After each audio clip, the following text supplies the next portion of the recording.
Day 261 of the Ukrainian War Map, also known as the Russo-Ukrainian War. Juzzy here, and today is another update as I take a simplified and down-to-earth approach to some of the most important happenings on the ground in Ukraine today. And as always, I'll start off with the Russian military losses. So as of the 11th of the 11th, in the last 24-hour reporting period, there has been an additional 710 Russian military personnel losses. So currently sitting at approximately 79,400 losses there, and a lot of wounded to add to that.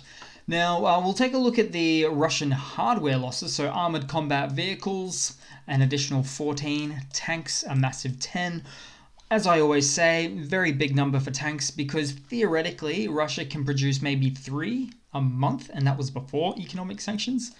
Then we'll take a look at artillery, so 12 there, and even 1 chopper.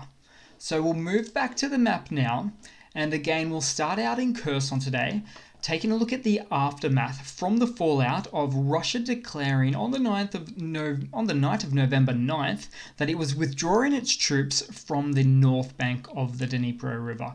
And as you can see, even at a glance here, quite the map update now as opposed to yesterday and the day before. Now, there is no shortage of video and photos of the Ukrainian liberation and flags raised on the north bank of the Dnipro River at the Kherson Oblast there, including of which Kherson city itself. Now, there was hugging and cheering to be had, there was even footage of a girl playing violin on the streets, and even someone unearthing their very own Ukrainian flag that they had hid in the ground in anticipation of the Ukrainian armed forces coming to liberate their town. Now, there's obviously too many liberated settlements to list out in this video. It's actually far easier for me to say pretty much all of them on the north bank of the Dnipro River have been liberated. So here's some accompanying photos that really sets the liberation tone for what has just happened in Ukraine right here. And just what a level of relief you would truly be feeling right now if you were any one of these Ukrainian citizens. And you know, sometimes you can forget how important and how powerful a symbol it is when a country's citizens whip out and wave their country's flag in a moment of liberation and national pride. And taking a look at this map, now the blue indicates just liberated regions in the last, say, 24 hours. And the grey in the middle is really just to be confirmed, so just waiting for a confirmation of liberation at this point. Potentially there are a few small pockets of resistance here, probably very, very small ones, but no doubt this gap will be closed off very soon as well. And I'll also tell you what the Ukrainian armed forces are doing right now. So as the Russian forces run for the exits, Ukrainian missile strikes have been reported predominantly just south of the river at Russian-held locations such as Novokhovka. Also, we have Alensky and around the Antonivsky Bridge as well. Now, on the other hand, the Russian forces left some of their expected parting gifts, such as striking at some civilian critical infrastructure in Kherson, such as power infrastructure, but also mobile cellular towers as well. Oh, and it also should be noted that 2 spans of the Antonivsky Bridge were blown up by the Russian forces. And at this point, this is basically a signature move from Russia for the past several months now. Basically, they withdraw and they take out the bridges in fear of the Ukrainian armed forces catching up to them. But what's always more fascinating to me is that this does not look like the actions of an invading military force. It's pretty embarrassing for Russia, really.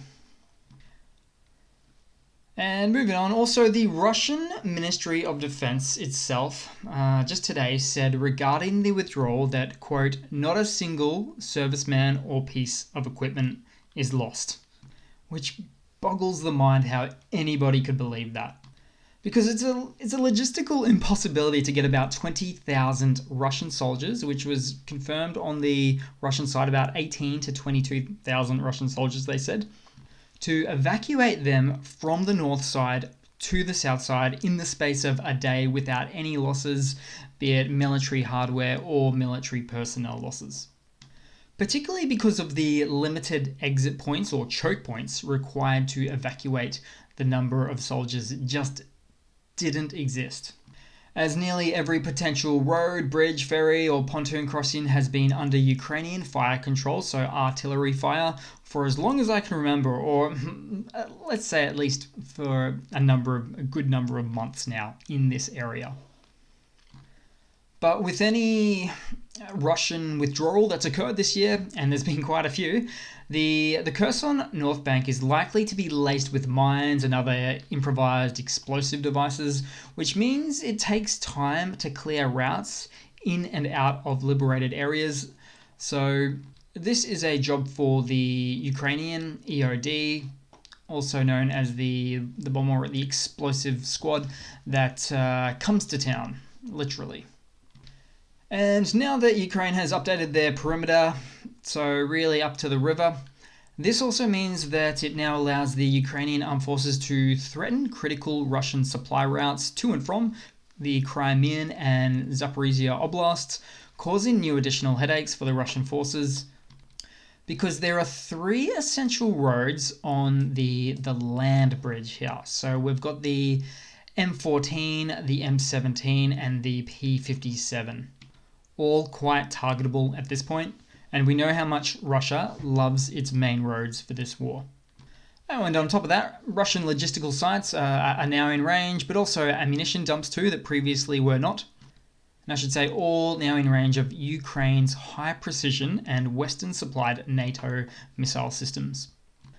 But the Russian withdrawal was not as cheery as Russia made it out to be today.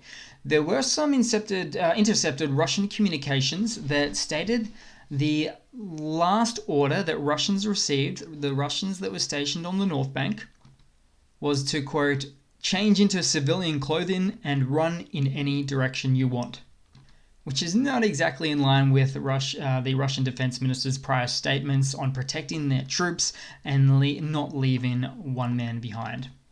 There are actually still reports of from Russian sources of a large amount of Russian forces still stuck on the north side of the river, probably in this grey section at the moment, which truly means the Russian forces could be heading for an unparalleled loss in this war to date. Now, I'm sure in the least we'll get a lot of surrendered Russian POWs, that's for sure. In fact, as of recording, there have already just been recorded some Russian soldiers surrendering. And to me, this is all just another example in a long list of examples of Russia not giving a damn about their troops. Now, basically what Russia is doing at the moment is, well, locals have reported on the south side that there's been large amounts of Russian convoys heading south from Nova Kakhovka. So those convoys just going far, far away from the main line. But also at the same time, Russia has still set up a decent number of defensive positions along the south bank here, particularly opposite the Antinsky Bridge and Kherson City. Around this whole area, it spans quite wide. In fact, a lot of trenches that they've built. And in fact, the Russian forces have set up some artillery pieces on the south and have been said to even have started firing now on the north bank. But I've got to say, Russian artillery, and this is fairly well known now, that the Russian artillery pieces ordnance is famously known to be terribly inaccurate, particularly due to the worn out and unmaintained artillery tubes and barrels that the Russian servicemen are using. And by contrast, we expect to see a lot of high precision Ukrainian fire targeting these exact same Russian artillery positions in the coming days and even in the coming hours. And as with any Russian withdrawal or losses, or pretty much any day of the week, to be honest, there's a lot of captured Russian hardware as well. For instance, like this T-90M with the copest of coke cages. Also an OSA or an OSA air defense system. These things are old, but hey, a win is a win. That's what I say. Also an SPG, so a self-propelled gun, which is basically an artillery piece on wheels, or really tracks, like tank tracks. Oh, and of course, no shortage of the old Soviet-era 60-year-old T-62 tanks. Two in this case, with two of the copest of cope cages as well. But in the end, this is a pretty embarrassing defeat for the Russian forces, and not some gesture of goodwill like they would sometimes choose to want us to believe instead. Then we'll move around the map to, let's say, the other major front line at the moment. So in terms of some updates here, so Bakhmut, of course. So it's said that the situation around Bakhmut, particularly on the south end, near Ivanrad, is increasingly difficult. There's a lot of exchanges of artillery fire, so from both sides there, but no changes on this map today with Bakhmut, and Bakhmut still holds. Then we'll move across to some news for today. So the Spanish defense minister announced that Spain will send 2 additional Hawk air defense systems to counter Russian forces. So really good to see other countries, NATO countries, Western countries, sending through air defense systems for Ukraine.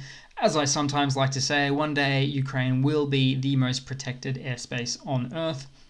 And then in some other relatable news there, so the US has announced another military aid package for Ukraine that includes missiles for the above-mentioned Hawk air defense systems. That's great to see. 4 Avenger air defense systems and Stinger missiles. The HIMARS ammunition, so ammunition for additional high-range offensive strike capabilities. 100 Humvees and a whole flurry of other hardware, including lots of artillery piece ammunitions. Then moving on to some other news, the United Kingdom has sanctioned or withheld $20.5 billion worth of Russian assets owned by Russian oligarchs and some other sanctioned Russian officials.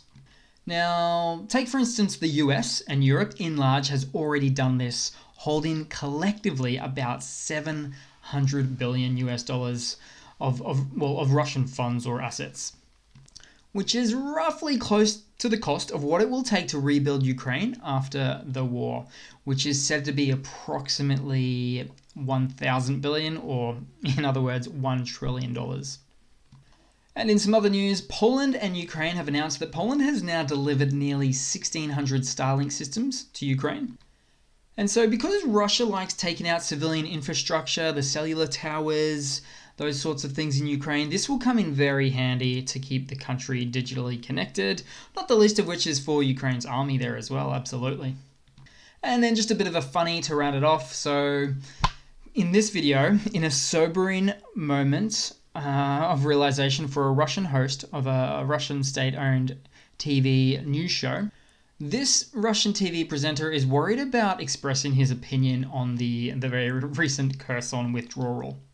And the reason? Well, he says if he says the withdrawal was a good idea, then he's publicly calling for Russia's territorial integrity to be violated, which he goes on to say under the Russian Criminal Code Article 280, Part 1, that will land him several years in prison. But on the other hand, he says that if he says the defense minister did the wrong thing by withdrawing from Kherson, then he's publicly discrediting the Russian armed forces, which he also says in Article 280, Part 3, that will land him several years in prison as well.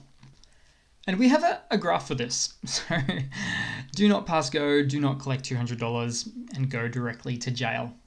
But actually, I like the way that he's talking. So this is starting to happen a bit more and more on Russian TV. So he is calling out the lack of freedoms or free speech, or just the general tyranny that he has to deal with. And moments like these on Russian state propagandist TV media would surely start to get people thinking more and more. So we're talking about the Russian citizens themselves, because in the end, it's really only the Russian people that will make long-lasting positive change within Russia. So that's it for today, guys. Thanks for watching. Please leave a comment, subscribe, hit that like button, and I do hope to see all of you guys there in the next one. Cheers.